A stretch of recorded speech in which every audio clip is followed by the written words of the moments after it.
ബീച്ചിലിടുന്ന bikini ഡ്രസ്സുകൾ ഇട്ടുകൊണ്ടാണോ നമ്മൾ കോളേജിലോ സ്കൂളിലോ പഠിക്കാനായിട്ട് പോവേണ്ടത്? ഇൻസ്റ്റാഗ്രാമിലെ റീൽസുകൾ നിർത്തലാക്കേണ്ട അത്യാവശ്യമാണ്. ഇപ്പോൾ പറഞ്ഞ ഫിലിമിലാണെങ്കിൽ പോലും ഇത്തരത്തിൽ എത്രയോ സീനുകൾ റീലുകളായി വരുന്നുണ്ട്. അപ്പോഴും കുട്ടികൾക്ക് ജോലിയുടെ ഭാഗമാണ്. വസ്ത്രം ധരിക്കുമ്പോൾ ആ ധരിക്കുന്നവർ ഞാൻ എവിടെയാണ് പോകുന്നത്, എന്താണ് പ്രവർത്തിക്കുന്നത്, എന്ത് ചെയ്യാനാണ് പോകുന്നത്, ഏത് തരം ധരിക്കണം എന്നുള്ളത് അവരവരുടെ സ്വയം വകതിരിവിനും ബോധത്തിനും യുക്തി വിചാരത്തിനും വിട്ടുകൊടുക്കേണ്ട ഒരു സംഗതിയാണ്. ഇങ്ങനെ സിനിമകളിൽ പ്രദർശിപ്പിക്കുന്നത് തെറ്റ് തന്നെയല്ലേ? അത് ഒഴിവാക്കേണ്ടതല്ലേ? സ്ത്രീകളുടെ വസ്ത്രധാരണവുമായി ബന്ധപ്പെട്ട് സാർ ഇതിനു മുമ്പും പല കാര്യങ്ങൾ പറഞ്ഞ വിവാദമായിട്ടുണ്ട്. സ്ത്രീകൾ വസ്ത്രം ധരിക്കുന്ന അതുമായി ബന്ധപ്പെട്ട് സാർ എന്താണ് അന്ന് പറഞ്ഞതും ഇന്ന് അത് തന്നെയാണോ സാറിന് ഇപ്പോഴും പറയാനുള്ളത്? സ്ത്രീകളുടെ വസ്ത്രധാരണം അന്ന് പറഞ്ഞതും ഇന്ന് പറഞ്ഞതും ഒരേപോലെ തന്നെയാണ്. എന്നും ഞാൻ പറഞ്ഞത് ഒരേപോലെ പറയും. ഈ ഷണ്ടത്വം എന്ന് പറഞ്ഞത് മാത്രം അതിൻ്റെ അർത്ഥവും ആശയവും മനസ്സിലാക്കി എടുത്താലേ അത് ക്ലിയർ ആവും.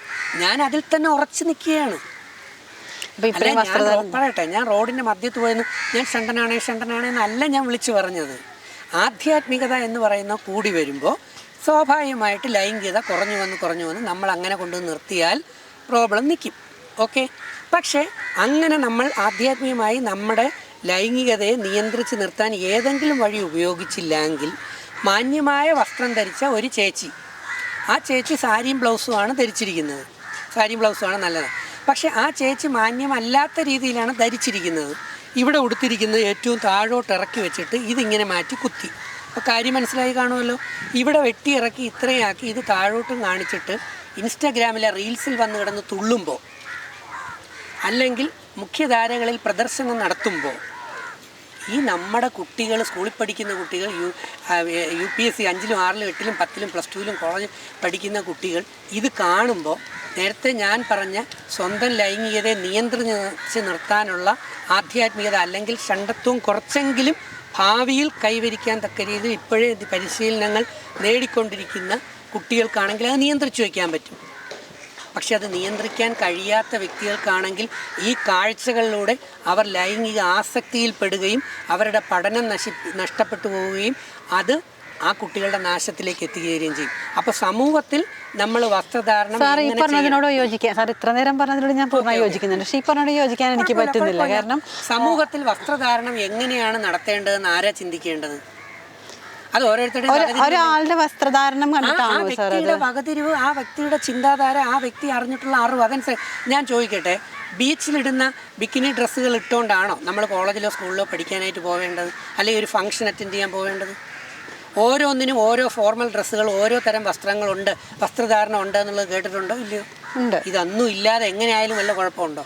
അല്ല, ഞാൻ ചോദിക്കട്ടെ, ഉണ്ടോ? ഞാൻ തോന്നിയ വസ്ത്രം ധരിച്ച് എവിടെ കയറി പോകാനും മൗലിക സ്വാതന്ത്ര്യം ഉണ്ടെന്ന് പറഞ്ഞ് ചെയ്താൽ. അല്ല സാർ, ഇപ്പൊ നേരത്തെ പറഞ്ഞത് ഇൻസ്റ്റാഗ്രാമിൽ പോസ്റ്റ് ചെയ്യുന്ന ഒരു കാര്യം, ഇൻസ്റ്റാഗ്രാമിലെ റീൽസുകൾ നിർത്തലാക്കേണ്ട അത്യാവശ്യമാണ്. അല്ല, ഞാൻ ചോദിക്കട്ടെ, അങ്ങനെയാണെങ്കിൽ ഈ ഒരു ബിക്കിനി ഇട്ട് നമ്മൾ, അല്ലെങ്കിൽ ഒരു സ്വിം സ്യൂട്ട് ഇട്ട് നമ്മളൊരു ബീച്ചിൽ പോയി, ഈ ഒരു പിക്ക് നമ്മൾ ഇൻസ്റ്റയിൽ അപ്ലോഡ് ചെയ്യുമ്പോൾ ഒരിക്കലും നമുക്ക് സാരി ഉടുത്തൊന്നും അപ്ലോഡ് ചെയ്യാൻ പറ്റില്ലല്ലോ. അവിടെ എടുത്തൊരു ഫോട്ടോ എടുത്തിടുന്നതിനെ കുറിച്ചല്ല, റീൽസിൽ ഫോട്ടോയാണോ ഉള്ളത്? അതാണ്. അല്ല, അവര് നടന്നു പോകുന്നതോ അവര് വെള്ളത്തിൽ നീന്തുന്നതോ ഒക്കെ നമ്മൾ ഇട്ട് കഴിഞ്ഞാൽ അത് കണ്ടിട്ട്. ഞാൻ പറഞ്ഞത് അങ്ങനെയല്ല, കുട്ടികളിൽ ലൈംഗിക ആസക്തി ഉണ്ടാകുന്ന തരത്തിലുള്ള റീൽസിനെ കുറിച്ച്. ഇവിടെ ഇപ്പം കുട്ടികളിൽ അത്തരത്തിലുള്ള ഒരു ചിന്ത മാറ്റാൻ നമ്മളുടെ നമ്മുടെ വിദ്യാഭ്യാസത്തിൽ മൂല്യബോധനങ്ങൾ കൊടുക്കണം, വാല്യൂ. അതല്ലേ വേണ്ടത്, അല്ലാതെ ഇവരുടെ വസ്ത്രധാരണം മാറ്റാനല്ലല്ലോ പറയണ്ടേ. മൂല്യബോധനമുള്ള വാല്യൂ എഡ്യൂക്കേഷൻ നമ്മുടെ സ്കൂൾ സിസ്റ്റത്തിലോ കോളേജ് സിസ്റ്റത്തിലോ എവിടെയെങ്കിലും ഉണ്ടോ? അവിടെയല്ലേ നമ്മൾ അഴിച്ചുപണിയുണ്ടോ എന്നാണ് എൻ്റെ ചോദ്യം. ഇല്ല, അതുകൊണ്ടില്ല. ആ ഇല്ലാത്രത്തോളം കാലം നമ്മൾ സ്വയം വീട്ടിൽ കൊടുക്കുന്നതായിരിക്കില്ലേ കുറച്ചുകൂടെ നല്ലത്? അതാണ്. അപ്പോൾ അങ്ങനെയുള്ള വീട്ടിൽ നമ്മൾ കൊടുക്കുകയല്ലേ വേണ്ടത്. വസ്ത്രധാരണം ആർക്ക് വേണോ എങ്ങനെ ആയിക്കോട്ടെ. ഇപ്പം ഞാൻ പറഞ്ഞില്ലേ, ഞാൻ ഇഷ്ടംപോലെ വസ്ത്രധാരണം ധരിക്കുകയാണ്. ഒരു ക്യാരക്ടർ തരുമ്പോൾ ഒരു പക്ഷേ എനിക്ക് ചിലപ്പോൾ ഹാഫ് ന്യൂഡായിട്ട് വസ്ത്രം ധരിക്കേണ്ടി വരും, അല്ലെങ്കിൽ PKയിൽ അമീർ ഖാൻ കാണിച്ചതുപോലെ എനിക്കിപ്പോൾ ന്യൂഡ് ഫോമിൽ ധരിച്ച് ചെയ്യേണ്ടി വരും. അതൊക്കെ എൻ്റെ ഡ്യൂട്ടിയുടെ ഭാഗമാണ്. അല്ല, അപ്പോൾ ഇതും സോഷ്യൽ മീഡിയയിൽ വരുന്നതാണ്, ഡ്യൂട്ടിയുടെ ഭാഗമല്ല. സോഷ്യൽ മീഡിയയിൽ ഇൻസ്റ്റഗ്രാം നല്ലതാണ്. ഇൻസ്റ്റഗ്രാം റീൽസിലെ ചില റീലുകൾ നമ്മുടെ കുട്ടികളെ വിഷമയമായി വഴിതെറ്റിക്കുന്നു എന്നുള്ള കാര്യത്തിൽ എനിക്കൊരു സംശയം. അല്ല സാർ, ഇപ്പോൾ പറഞ്ഞത് ഈ ഒരു വ്യക്തികൾ ഇരുന്ന റീൽസിനെ കുറിച്ചാണ്. അത് മാറ്റിവെച്ചാൽ സാർ ഇപ്പോൾ ഈ പറഞ്ഞ ഫിലിമിലാണെങ്കിൽ പോലും ഇത്തരത്തിൽ എത്രയോ സീനുകൾ റീലുകളായി വരുന്നുണ്ട്. അപ്പോഴും കുട്ടികൾക്ക് ജോലിയുടെ ഭാഗമാണ്. അല്ല, അപ്പോഴും ഈ കുട്ടികൾ ഇത് കാണുകയല്ലേ. കുട്ടികൾക്ക് വാല്യൂ എഡ്യൂക്കേഷൻ കൊടുക്കേണ്ട നമ്മുടെ സ്കൂൾ എഡ്യൂക്കേഷൻ വാല്യൂ എഡ്യൂക്കേഷൻ ഉണ്ടോ? അതാ. അപ്പം ഇതില്ലാത്തടത്തോളം കാലം അങ്ങനെ വരുന്ന റീലും തെറ്റ് തന്നെയല്ലേ? തെറ്റാണ്. അപ്പം പിന്നെ അതിനെ നമ്മൾ പ്രൊമോട്ട് ചെയ്യരുതല്ലോ. എത്രത്തോളം ഞാൻ ഈ പറഞ്ഞു സ്കൂൾ യുവജനോത്സവത്തിൽ അല്ല സ്കൂൾ ക്ലാസ്സുകളിൽ ഈ പറയുന്ന വാല്യൂ എഡ്യൂക്കേഷൻ മൂല്യബോധന ക്ലാസ്സുകൾ ആവശ്യമാണ്. പക്ഷേ സ്കൂൾ പാഠങ്ങളിൽ നമുക്ക് പലപ്പോഴും ഇല്ല. അല്ല, അതില്ലാത്തിടത്തോളം കാലം ഇങ്ങനെ സിനിമകളിൽ പ്രദർശിപ്പിക്കുന്നത് തെറ്റ് തന്നെയല്ലേ? അത് ഒഴിവാക്കേണ്ടതല്ലേ? നേരത്തെ ഈ ചില ടിക്ടോക്ക് പോലെയുള്ള ചില സാധനങ്ങളൊക്കെ വന്നിരുന്നില്ലേ? ഇപ്പോൾ ഉണ്ടോ അത്? ഇല്ല, ഇപ്പം നമ്മുടെ ഇവിടെ ഇല്ല. നമ്മുടെ രാജ്യത്ത് ബാൻ ചെയ്തില്ലേ? എന്തുകൊണ്ട് ബാൻ ചെയ്തു? നമ്മുടെ കുട്ടികൾ വഴിതെറ്റി പോകുന്നതിൻ്റെ റീഡിങ് കേന്ദ്ര ഗവൺമെൻറ് നമ്മുടെ ഗവൺമെൻറ്റുകളും എല്ലാം റീഡ് ചെയ്തുകൊണ്ടേ ഇരിക്കുകയാണ്. ഒരു പരിധിയിലധികം കുട്ടികൾ വഴിതെറ്റുമ്പോൾ നമ്മുടെ രാജ്യത്തിന് അത് ആപത്താണ്, ദോഷമാണ്. സാമൂഹ്യ പ്രതിബദ്ധത ഉള്ളവർ, ഇപ്പം നമുക്ക് നന്മ നമ്മൾ ചിന്തിക്കുന്നവർ, നമ്മൾ നല്ലതായി നടന്നാൽ മാത്രം പോരാ. നന്മ ഹൃദയത്തിലുള്ളവർ സമൂഹത്തിൻ്റെ നന്മയും കുട്ടികളുടെ നന്മയും ഭാവിയും അവരുടെ ഭാവിയും കൂടെ കണ്ടു വേണം ഓരോ കാര്യങ്ങൾ പറയാനും പ്രവർത്തിക്കാനും. വസ്ത്രധാരണം എല്ലാവരുടെയും സ്വാതന്ത്ര്യം തന്നെയാണ്, യാതൊരു സംശയമില്ല. ഇഷ്ടമുള്ള വസ്ത്രം ഇഷ്ടമുള്ളവർക്ക് ധരിക്കാം. പക്ഷേ വസ്ത്രം ധരിക്കുമ്പോൾ ആ ധരിക്കുന്നവർ ഞാൻ എവിടെയാണ് പോകുന്നത്, എന്താണ് പ്രവർത്തിക്കുന്നത്, എന്ത് ചെയ്യാനാണ് പോകുന്നത്, ഏത് തരം ധരിക്കണം എന്നുള്ളത് അവരവരുടെ സ്വയം വകതിരിവിനും ബോധത്തിനും യുക്തി വിചാരത്തിനും വിട്ടുകൊടുക്കേണ്ട ഒരു സംഗതിയാണ്. അതിന് യാതൊരു സംശയമില്ല. അന്ന് പറഞ്ഞ സ്റ്റേറ്റ്മെൻറ്റ് തന്നെയാണ് ഇന്ന് നിൽക്കുന്നത്. അത് വിവരവും ബോധവും ചിന്താശേഷിയുള്ളവരെടുക്കട്ടെ, അതല്ലേ നല്ലത്? അതാണ്. പക്ഷേ എനിക്കതിനോട് യോജിക്കാൻ പറ്റുന്നില്ല. വേണ്ട, അതിപ്പോൾ വിദ്യ അതിൽ യോജിച്ചാലും യോജിച്ചില്ലെങ്കിലും ഞാൻ പറഞ്ഞില്ലേ, വകതിരിവ്, ചിന്താശേഷി, ബോധം, ആ ഉയർന്ന തലത്തിൽ ഞാൻ പറഞ്ഞ ഈ കാര്യം ശരിയാണോ തെറ്റാണോ എന്ന് ജനം തീരുമാനിക്കട്ടെ, എന്നിട്ട് അവർ വിധിക്കട്ടെ. ഞാൻ നന്മയുള്ള മനസ്സുള്ളവർ, ഞാൻ നല്ല മനുഷ്യനാണ്, ഞാൻ ആർക്കും ഒരു ദ്രോഹവും ചെയ്യില്ല, ഞാൻ നന്മ മാത്രമേ ചെയ്യുള്ളൂ എന്ന് പറയുന്നവൻ ഈ സമൂഹത്തിനൊരു ഗുണവുമില്ല. അയാൾ സമൂഹത്തിലേക്കുള്ള മറ്റുള്ളവർ കൂടെ നന്മയുണ്ടാകുന്ന പ്രവൃത്തികൾ ചെയ്തില്ലെങ്കിൽ ശരിയല്ലേ? മറ്റേനെ സെൽഫിഷ്നെസ്സേ പറയാൻ പറ്റൂ. സ്വാർത്ഥൻ ദൈവവിശ്വാസിയാണ്, അവൻ ഒരിക്കലും സ്വർഗത്ത് പോകില്ല എന്നല്ല.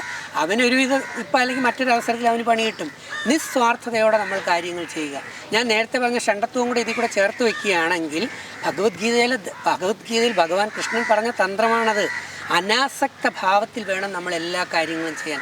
ആസക്തി കൂടുന്നത് നമുക്ക് പലപ്പോഴും ഒട്ടലുകൾ ഉണ്ടാക്കും. നമ്മൾ ബന്ധത്തിൽ ഒട്ടി നിൽക്കുമ്പം നമുക്ക് മോക്ഷം എന്ന് പറയുന്ന ഒരു തലത്തിലേക്ക് എത്തിച്ചേരാൻ പറ്റത്തില്ല. അതൊന്നും പറഞ്ഞാൽ ചിലപ്പോൾ വിദ്യയ്ക്ക് അങ്ങോട്ട് അത്ര പെട്ടെന്ന് മനസ്സിലാവണമെന്നില്ല. അതാണ് ചെറുപ്പത്തിൻ്റെ രക്തത്തിളപ്പ്. പക്ഷേ ചെറുപ്പത്തിലും ഈ ആധ്യാത്മിക രഹസ്യങ്ങൾ മനസ്സിലാക്കുന്ന ചെറുപ്പക്കാരുടെയും കുട്ടികളുടെ എണ്ണം ഇന്ന് കൂടി വരികയാണ്. അതുകൊണ്ട് എന്നെ സംബന്ധിച്ച് ഞാൻ പറഞ്ഞ സ്റ്റേറ്റ്മെൻറ്റിൽ തന്നെ നിൽക്കുകയാണ്. വസ്ത്രധാരണ ഉൾപ്പെടെ എല്ലാ കാര്യങ്ങളും നമ്മുടെ സാമൂഹികമായ ഒരു ചുറ്റുവട്ടവും കൂടെ കണ്ടുകൊണ്ട് വേണം നമ്മൾ ചെയ്യുന്നത്. നമ്മളിപ്പം വാഷിങ്ടണിൽ പോകുന്നു, അല്ലെങ്കിൽ മിയാമി ബീച്ചിൽ പോയിട്ടാണ് നമ്മളിങ്ങനെ ഈ നേരത്തെ പറഞ്ഞ ബിക്കിനി ഷൂട്ടും അല്ലെങ്കിൽ അങ്ങനെ കിടക്കുന്നെങ്കിൽ അവിടെ ആരും ഇത് മൈൻഡ് ചെയ്യാൻ പോകുന്നില്ല. കാരണം എന്താണ്? മിയാമി ബീച്ചിൻ്റെ അവസ്ഥയാണ്. നമ്മൾ ഗോവൻ കടപ്പുറത്ത് പോയാണ് ഇങ്ങനെ ചെയ്യുന്നതെങ്കിൽ ഒരു കുഴപ്പമില്ല, അവിടെ ആരും ശ്രദ്ധിക്കാൻ പോകുന്നില്ല. കോവളത്ത് പോയി ബീച്ചിൽ പോയി ചെയ്താലും ഇതൊന്നും ആരും ശ്രദ്ധിക്കാൻ പോകുന്നില്ല. പക്ഷേ മുഖ്യധാരയിൽ പബ്ലിക്കായിട്ട് ജനങ്ങളുടെ മുമ്പിൽ നമ്മൾ എത്തിച്ചേരുമ്പോൾ നമ്മളുടെ വസ്ത്രധാരണം കൂടെ ഒരു പൊതുബോധം എന്ന് പറയുന്ന ജനം ശ്രദ്ധിക്കും. അതാണ് ബഹുഭൂരിപക്ഷം വരുന്ന 80% ആൾക്കാർ എന്ന് പറയുന്നത്. ബാക്കി വരുന്ന 5 മുതൽ 10%, ഇപ്പോൾ എന്നെ തെറി വിളിക്കുന്ന ആരാ? 5% വരുന്ന കുറേ ആൾക്കാർ മാത്രമേ ഉള്ളൂ. 90-80% വരുന്ന മുഖ്യധാരയിൽ ചിന്തിക്കാൻ ശേഷിയുള്ള ജനങ്ങളിരിക്കുകയാണ്. അവർക്ക് മനസ്സിലാകും. നിയന്ത്രണത്തിനെക്കുറിച്ചാണ് ഡോക്ടർ അജിത് കുമാർ അല്ലെങ്കിൽ രജിത്തേട്ടൻ പറഞ്ഞുകൊണ്ടിരിക്കുന്നത്. സ്വന്തം ശരീരത്തെ നിയന്ത്രിച്ച് കാണിച്ചു കൊടുക്കണമല്ല. ഞാൻ ആരെയും ബലാത്സംഗം ചെയ്യാനും പീഡിപ്പിക്കാനും ഒന്നും പോയില്ല. എന്നെക്കണ്ട് ആരും ഓടിപ്പോവില്ല. ഇനിയിപ്പോൾ എന്നെക്കണ്ട് കൂടുതൽ കുട്ടികൾ, ആൺകുട്ടികളായാലും പെൺകുട്ടികളായാലും സ്ത്രീകളെ ഓടി വന്ന് എൻ്റെ സമീപത്തേക്ക് വരത്തേ ഉള്ളൂ. എനിക്ക് ഷേക്കൻ്റെ അല്ല, എന്നോടൊപ്പം സഹകരിക്കും. എന്നോടൊപ്പം ഇനി ഏത് രാത്രിയിലും ഏത് പകലും ലോകത്ത് എവിടെ സഞ്ചരിക്കാനും സ്ത്രീകളും പെൺകുട്ടികളും ധൈര്യപ്പെടും. ശരിയല്ലേ? കാരണം ഞാനൊരു മൃഗമല്ല. ഏറ്റവും വെനമസ് മൃഗമാരെന്നറിയാമോ? ഏറ്റവും ഡേഞ്ചറസ് ആയ മൃഗമാരെന്നറിയാമോ? ജ്ഞാനമില്ലാത്ത മനുഷ്യനല്ല, ജ്ഞാനമില്ലാത്ത വകതിരിവില്ലാത്ത മനുഷ്യനാണ് ഏറ്റവും വലിയ ഡേഞ്ചറസ് ആയിട്ടുള്ള മൃഗം. അതിനെ സൂക്ഷിക്കണം. ആ മനുഷ്യരോട് ആണ് നമ്മൾ സൂക്ഷിച്ച് പെരുമാറേണ്ടത്. എന്തുകൊണ്ട് പണ്ട് സന്യാസിമാർ കാട്ടിൽ തപസ് ചെയ്തപ്പോൾ ആധ്യാത്മിക ആചാര്യന്മാരുടെ അടുത്ത് സിംഹവും കടുവയും പല മൃഗങ്ങളും മാനും വന്ന് അടുത്തിരുന്നു എന്ന് നമ്മൾ കാണുന്നു, കേൾക്കുന്നു. അവരെ ഒന്നും ഒരു സിംഹവും പാമ്പും കഴിച്ചു കൊന്നില്ലല്ലോ. എന്തുകൊണ്ടാണ്? അവരുടെ ശരീരത്തിൽ നിന്ന് പുറത്തേക്ക് വരുന്ന ആധ്യാത്മിക ഊർജം, പോസിറ്റീവ് എനർജി, ആ ഊർജം എന്നിൽ നിന്ന് പുറത്തു വരാനുള്ള തീവ്രയജ്ഞ പരിശീലനത്തിലാണ് ഞാൻ. അതിന് ഞാൻ എന്നെ മാക്സിമം ഷണ്ടത്വത്തിലേക്ക്, അല്ലെങ്കിൽ ഇംഗ്ലീഷിൽ പറഞ്ഞാൽ എറക്റ്റൈൽ ഡിസ്ഫങ്ഷനിലേക്ക് ആക്കി മാറ്റിക്കൊണ്ടിരുന്നാലേ എന്നിൽ നിന്ന് പോസിറ്റീവ് ഊർജം, നന്മയുടെ ഊർജം, ആ ചൈതന്യം പുറത്തേക്ക് വരും. ആ ആധ്യാത്മിക ഊർജ്ജമുള്ളവരുടെ മുഖം കണ്ടാൽ, അങ്ങനെയുള്ള ആൾക്കാരെ കണ്ടറിയാം, അവരുടെ ഫേസിൽ നല്ലൊരു തേജസ് ഉണ്ടാകും. അല്ലാതെ ലൈംഗിക ഊർജ്ജം നിറഞ്ഞു കിടക്കുന്നവരുടെ ഫേസ് പോയി നോക്കൂ, കാമാസക്തി നിറഞ്ഞ കണ്ണുകളും മുഖവും ശരീരവും തീക്ഷ്ണമായ ബോഡി ലാംഗ്വേജും ആയിരിക്കും. എനിക്ക് അങ്ങനെ ഒരു ജീവിതം വേണ്ട. എനിക്ക് ദൈവം എല്ലാവരും എന്നെ കണ്ട് സ്നേഹത്തോടെ ഓടി വന്ന് എൻ്റെ അടുത്തേക്ക് എത്തുന്നത് തന്നെയാണ് എനിക്ക് കൂടുതൽ ഇഷ്ടം. അതിന് ഞാൻ കൂടുതൽ എൻ്റെ ലൈംഗികതയെ നിയന്ത്രിച്ച് ഞാൻ സീറോ ലൈംഗികതയിൽ എത്തുമ്പോഴാണ് എനിക്ക് മോക്ഷം എന്ന് പറയുന്ന തലത്തിലേക്ക് എത്തും. അല്ലാതെ ഒരു മനുഷ്യനും മോക്ഷമൊന്നും കിട്ടാൻ പോകുന്നില്ല. ചുമ്മാ ഭാഗവത സപ്താഹത്തിൽ വന്നിരുന്ന് കഞ്ഞിയും പായസവും സദ്യയൊക്കെ അടിച്ചിട്ട് പോകാമെന്ന് മാത്രമേ ഉള്ളൂ, ആധ്യാത്മിക തത്വം മനസ്സിലാക്കിയില്ലെങ്കിൽ. തമാശയിൽ പറഞ്ഞ ഈ സെൻറ്റൻസ് വളരെ ഉയർന്ന ഒരു ആധ്യാത്മിക രഹസ്യമാണ്. ഏറ്റവും വലിയ കാര്യങ്ങളും രസകരമായി പറഞ്ഞു കൊടുക്കുക എന്നുള്ള ദൈവം എനിക്ക് എന്നിരിക്കുന്ന പ്രത്യേക കഴിവാണ്. സാർ അധ്യാപകനാണല്ലോ, അപ്പോൾ തീർച്ചയായും അത് ചേട്ടൻ അങ്ങനെ വിളിക്കും. ചേട്ടൻ അധ്യാപകനായതുകൊണ്ടായിരിക്കും. അപ്പം ഇപ്പം ഞാൻ വീണ്ടും എൻ്റെ ഈ പറഞ്ഞ ആ ലൈംഗിക കൺട്രോൾ നിയന്ത്രണത്തിൽ വന്നു കഴിയുമ്പം ഇത് നിയന്ത്രിച്ചു വയ്ക്കുന്ന ആൺകുട്ടികൾക്ക് ഒരുപാട് ഗുണങ്ങളുണ്ടാവും. എന്താണ് ഗുണം? ചിലടത്ത് യൂട്യൂബുകൾ വന്നിരുന്ന് നിങ്ങൾ ചിലരെയൊക്കെ കണ്ടിട്ടുണ്ട്, ഇഷ്ടം പോലെ പിള്ളേർ മാസ്റ്റർബേറ്റ് ചെയ്തോട്ടെ, ഇഷ്ടം പോലെ പിള്ളേർ തോന്നി പോലെ പോയിക്കോട്ടെ, ഇഷ്ടം പോലെ പിള്ളേർ ലഹരി അടിച്ചോ അല്ലെങ്കിൽ സ്മോൾ അടിച്ചോട്ടെ, അവർ എൻജോയ് ചെയ്യട്ടെ, സെലിബ്രേറ്റ്. ഇതൊക്കെ പറഞ്ഞ് പിള്ളേരെ അഴിച്ചു വിടാൻ കുറേ പേരിറങ്ങും. അതിന് സപ്പോർട്ട് ചെയ്യാൻ ഞാൻ നേരത്തെ പറഞ്ഞ 5% താഴെയുള്ളവർ കമൻറ്റ് ഇടാൻ വരും. പക്ഷേ ബഹുഭൂരിപക്ഷം പേർക്കറിയാം ഓരോ അമ്മയും അച്ഛനും അവരുടെ മക്കളെ സൃഷ്ടിച്ച് അവരെ വളർത്തി ഉയർത്താൻ പെടുന്ന പാട്. പ്രത്യേകിച്ച് UAE, GCC, ഗൾഫ്, അമേരിക്ക, ലോക രാജ്യങ്ങളിലുള്ള പ്രവാസികളാണ് എന്നെ ഏറ്റവും കൂടുതൽ ഇഷ്ടപ്പെടുന്നത്. കാരണം അവരുടെ കുട്ടികൾ ഇവിടെ വഴിതെറ്റാതിരിക്കാനാണ് എന്നെപ്പോലെയുള്ളവർ ഫൈറ്റ് ചെയ്യുന്നത്, ബഹളം വയ്ക്കുന്നത്. അപ്പോൾ നിങ്ങളൊന്ന് ആലോചിച്ച് നോക്കിയോ, 5ാം ക്ലാസ്സിലും 10ാം ക്ലാസ്സിലും പഠിക്കുന്ന കുട്ടികളോട് പറയുകയാണ്, നിങ്ങൾ ഇഷ്ടം പോലെ മാസ്റ്റർബേറ്റ് ചെയ്തോളൂ. സാധാ ആൾക്കാർക്ക് ഈ മാസ്റ്റർബേറ്റ് ചെയ്തോളൂ എന്ന് ചിലർ വന്നിരുന്ന് പറയുമ്പോൾ മനസ്സിലാവുമെന്ന് എനിക്ക് അറിഞ്ഞിട്ടുണ്ട്. അതുകൊണ്ട് ഞാൻ മലയാളത്തിലേക്ക് പോവാം. നിങ്ങൾ കേട്ട് കാണും, ഭഗവത്ഗീതയിൽ ഞാൻ കൂട്ടുപിടിക്കുന്നു. ഭഗവത്ഗീതയിൽ കൃഷ്ണൻ പറഞ്ഞ പോലെ രേതസ് എന്ന് പറഞ്ഞ സെമനെ അന്യായമായി വേണ്ടാതെ പുറത്തേക്ക് കളയാൻ പാടില്ല എന്നാണ്. അപ്പോൾ നമ്മുടെ കുട്ടികൾ 10 വയസ്സ് തൊട്ട് അല്ലെങ്കിൽ 10-12 വയസ്സ് തൊട്ട് അല്ലെങ്കിൽ 8-10 വയസ്സ് തൊട്ട് അവർ ഈ നേരത്തെ പറഞ്ഞ അശ്ലീല വീഡിയോകൾ, മോശപ്പെട്ട വീഡിയോകൾ, മോശപ്പെട്ട കാഴ്ചകൾ കണ്ടുകൊണ്ട് അവരുടെ ശരീരത്തിലെ ഈ ലൈംഗിക ഊർജം അല്ലെങ്കിൽ ഈ പറഞ്ഞ സെമനെ ഒരു ദിവസം തന്നെ പല പ്രാവശ്യം ശരീരത്തിൽ നിന്ന് നഷ്ടപ്പെടുത്തി ഒരു 10 വർഷം 15 വർഷക്കാലം ശരീരത്തെ മുഴുവൻ വറ്റിച്ച് നശിപ്പിച്ച് ഇല്ലാതാക്കി മാറ്റിക്കളഞ്ഞാൽ, എൻ്റെ ചോദ്യം, ഇന്ന് ആശുപത്രികളുടെ എണ്ണം കൂടി വരുന്നതിൽ വിദ്യ കേട്ടിട്ടുണ്ടാകും. ഗൈനക്കോളജിക്ക് ആൻഡ് ഇൻഫെർട്ടിലിറ്റി ക്ലിനിക്കുകളുടെ എണ്ണം കൂടി വരുന്നോ കുറഞ്ഞു വരുന്നോ? കൂടി വരിക. കല്യാണം കഴിഞ്ഞ് പല പയ്യന്മാർക്കും കൗണ്ടില്ല, മോട്ടിലിറ്റി ഇല്ല, ഗുണനിലവാരമുള്ള ബീജങ്ങളില്ല, അതിൻ്റെ കുറവെന്ന് പറയുന്ന കേട്ട് കൂടി വരുന്നോ കുറഞ്ഞു വരുന്നോ? കൂടിയാണ് വരുന്നത്. നിങ്ങൾക്കൊന്നൊരു സാമൂഹ്യ പ്രതിബദ്ധതയില്ലേ കുട്ടികളിലേക്ക് ഈ സത്യം എത്തിക്കുക എന്ന്? ഒരു തെങ്ങിൻ്റെ മണ്ട പോയി കഴിഞ്ഞാൽ പിന്നെ ആ മണ്ടയിൽ നിന്ന് വരുന്ന പൂ ഇന്ന് നല്ല വെള്ളയ്ക്ക വരുമോ? അത് പിന്നെ നല്ല തേങ്ങയാവുമോ? അപ്പോൾ നമ്മളിടുന്ന ഇറുകിയ വസ്ത്രധാരണം, ഞാൻ പണ്ട് ജീൻസിനെ കുറിച്ച് പറഞ്ഞപ്പോൾ എന്നെ എടുത്ത് ഇലക്കി. ഞാൻ ജീൻസ് മാത്രമല്ല പറഞ്ഞത്, ഇറുകിയ അണ്ടർ ഗാർമെൻറ്റുകൾ, ടൈറ്റ് വസ്ത്രങ്ങൾ. അന്ന് പ്രവാചകൻ പറഞ്ഞ വചനങ്ങൾ ഉപയോഗിച്ചാണ് ഞാൻ ഉദ്ധരിച്ചാണ്, അവിടെ നിന്നാണ് ഞാൻ പഠിച്ചു തുടങ്ങിയത്. ശരീരത്തിന് കാലാവസ്ഥയ്ക്ക് ചേരാത്ത ഇറുകിയ വസ്ത്രങ്ങൾ, കളർ ചേർന്ന ആഹാരങ്ങൾ, ഫാസ്റ്റ് ഫുഡ് കുത്തിക്കയറ്റുന്നത്, മൊബൈൽ ഫോൺ റേഡിയേഷൻ കൊണ്ട് ഒരുപാട് ഡാമേജ് ഉണ്ടാകുന്നു എന്ന് പറയുന്നു. പെൺകുട്ടി ആൺകുട്ടി ഉൾപ്പെടെ ഇവിടുത്തെ പോക്കറ്റിലേക്ക് മൊബൈൽ ഇറക്കി വെച്ചേക്കുമ്പോൾ ഇവിടെയാണ് ഓവർ ഇരിക്കുന്നതെന്നുള്ള കാര്യം അറിയാമോ? ഈ പോക്കറ്റിൻ്റെ അടുത്ത് തന്നെയാണ് ടെസ്റ്റക്കിൾ ഇരിക്കുന്നതെന്ന് അറിയാമോ? മൊബൈൽ ടവറിൻ്റെ ചുറ്റുവട്ടത്തും റേഡിയേഷൻ ഫ്രീക്വൻസിയെ കുറിച്ച് പറയുന്ന നിങ്ങൾ പോക്കറ്റിനകത്ത് ഇറക്കി വെച്ചേക്കുന്ന 2 മൊബൈൽ, ഒരു മൊബൈലിൻ്റെ മൈക്രോവേവ് ഈ ശരീരത്തിൻ്റെ ഏറ്റവും പ്രധാനപ്പെട്ട ഭാഗത്തിലേക്ക് അടിക്കുന്നതിനെക്കുറിച്ച് എന്തുകൊണ്ടാരും പറയുന്നില്ല? അങ്ങനെയുള്ള ഈ ബീജം, എന്താണ് ഈ ബീജം എന്ന് പറയുന്ന സാധനം? നമ്മൾ കഴിക്കുന്ന ആഹാരം, അന്നമയ കോശം എന്ന് പറയുന്ന സാധനം. ആ ആഹാരം കഴിക്കുമ്പോൾ ആഹാരം അകത്ത് ചെന്നിട്ട് ഓജസ് എന്ന് പറയുന്ന കൊഴുപ്പായിട്ട് മാറും. ഈ ഓജസ് 2 രീതിയിലാണ് മാറുന്നത്. ഓജസ് വേണമെങ്കിൽ തേജസ് എന്ന് പറഞ്ഞ രീതിയിൽ കൺവേർട്ട് ചെയ്തുകൊണ്ട് ശരീരത്തിൻ്റെ ആത്മീയ ഊർജത്തിന് വേണ്ടിയായിട്ട് ഉപയോഗിക്കാം. അങ്ങനെയുള്ള വ്യക്തികളെ കാണുമ്പോൾ ഒരു പ്രഭാവം കാണും, ഒരു തേജസ് കാണും. അവരെ കാണുമ്പോൾ തന്നെ ഒരു ദൈവിക സാന്നിധ്യവും സാമീപ്യവും നമുക്ക് ഫീൽ ചെയ്യും. 2, ഈ ഓജസ്സിനെ വേണമെങ്കിൽ എന്താക്കാൻ, രേതസ്സാക്കി മാറ്റാം. ലൈംഗിക ഊർജം, ലിബിഡോ, ലൈംഗിക ഊർജ്ജമായ രേതസ്സാക്കി മാറ്റും. ഈ രേതസ് ഇങ്ങനെ ഡിസ്ചാർജ് ചെയ്ത് പലവട്ടം ഡിസ്ചാർജ് ചെയ്ത് കളഞ്ഞിട്ട് അവസാനം ചെല്ലുമ്പോൾ ഒരു നല്ല കുടുംബത്തിൽ ചെന്ന് കയറുമ്പം പാവം പെങ്കൊച്ചിൻ്റെ തലയിൽ നമുക്ക് കൊണ്ടുവയ്ക്കാം, കുഴപ്പം അവിടെയാണെന്ന് പറഞ്ഞു. അപ്പോഴും നമ്മുടെ സ്വന്തം തെറ്റുകൾ നമ്മൾ പലപ്പോഴും സ്വീകരിക്കില്ല. എൻ്റെ ഒരു ചോദ്യം ഇതാണ്, പശുവിൻ്റെ കൂടുതൽ പാല് കിട്ടാൻ വേണ്ടി ജേഴ്സി, സ്വിസ് ബ്രൗൺ എന്ന് പറഞ്ഞ പശുക്കളെ കേട്ടിട്ടുണ്ടോ? ഈ പശുക്കളിലേക്ക് കുത്തിവെക്കുന്ന കാള എന്ന് പറഞ്ഞതിൻ്റെ ബീജം എന്ന് പറയുന്നത് മറ്റ് രാജ്യങ്ങളിൽ നിന്ന് കൊണ്ട്, സ്വിറ്റ്സർലൻഡിൽ നിന്നൊക്കെ കൊണ്ടുവരുന്ന കാളകളാണ്, ബുള്ളുകളാണ്, ബുള്ളിൻ്റെ ബീജങ്ങളാണ്. കേട്ടിട്ടുണ്ടോ? IVF എന്ന് പറഞ്ഞാൽ അവിടെയുണ്ട്. സങ്കരവർഗ പശുക്കളെ ഉണ്ടാക്കാൻ. എന്തിനാണ്? കൂടുതൽ പാല് കിട്ടാൻ തന്നെ. അപ്പം നല്ല ബീജങ്ങളും നല്ല അണ്ടങ്ങളും തമ്മിൽ ചേർന്നാൽ മാത്രമേ നല്ല ഗുണനിലവാരമുള്ള കുട്ടികൾ ഉണ്ടാകാനുള്ള സാധ്യത കൂടുതലുള്ളൂ. ശരിയാണോ തെറ്റാണ്? ശരിയാണ്. ഉറക്കപ്പറ. ശരിയാണ്. ശരിയാണ്. അതിന് ശബ്ദം കുറച്ചുള്ളായിരുന്നു. ഇതൊക്കെ ജനങ്ങൾ കാണേണ്ടോ അറിയേണ്ടോ പാഠങ്ങളാണ്. നിങ്ങൾ ഡോക്ടേഴ്സിനെയും കൊണ്ടിരുന്ന് പറയിപ്പിക്കുന്നതാണ്. നല്ല ഡോക്ടർമാർ പറയുന്നുണ്ട് ഞാൻ പറഞ്ഞത് പലതും ശരിയാണ് എന്ന്. അപ്പം ആ സംഗതി അതുപോലെ തന്നെ നമുക്കറിയാം. നമ്മൾ എന്താ അൾസേഷൻ പട്ടി ഡോബർമാനെയൊക്കെ ഉപയോഗിക്കും. നാടൻ പട്ടിയേക്കാൾ എന്താണ് ക്രോസ് ചെയ്ത് കൊണ്ടുവന്ന സംഗതികളാണ്. അതുപോലെ ടീൻറ്റൂടി തെങ്ങുകൾ. അപ്പോൾ ഏറ്റവും ഗുണനിലവാരമുള്ള മൃഗങ്ങൾ നമുക്ക് വേണം, ഏറ്റവും ഗുണനിലവാരമുള്ള ചെടികൾ നമുക്ക് വേണം. അപ്പോൾ ഏറ്റവും ഗുണനിലവാരമുള്ള മനുഷ്യക്കുട്ടികൾ നമുക്ക് വേണ്ടേ?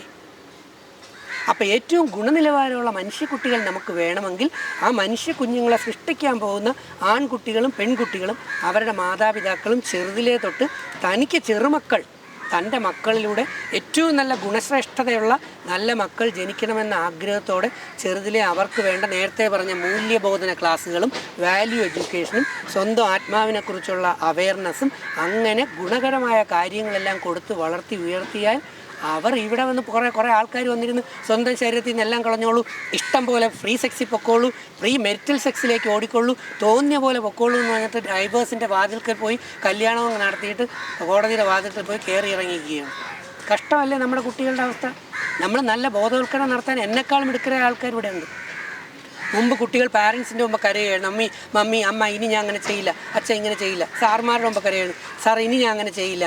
ഇന്ന് മാതാപിതാക്കളുടെ മുമ്പിൽ ഇനി അങ്ങനെ ചെയ്യില്ല എന്ന് കരയുന്ന മക്കളുടെ എണ്ണം കൂടുന്നോ കുറയുന്നു?